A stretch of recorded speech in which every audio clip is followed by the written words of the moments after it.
Nereye kaçtı? Gidiz koy.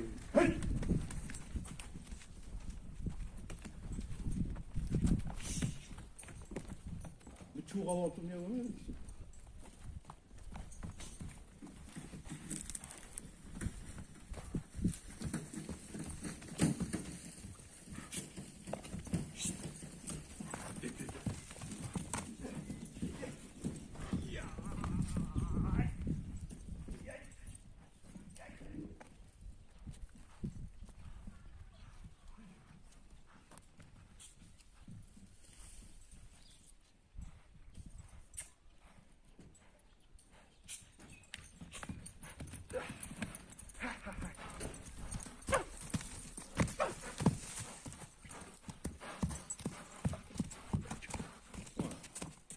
Çok mu?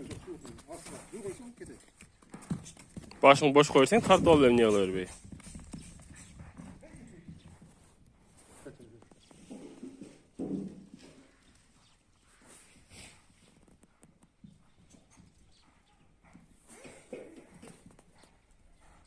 Kızı böyle bir öğretmen var.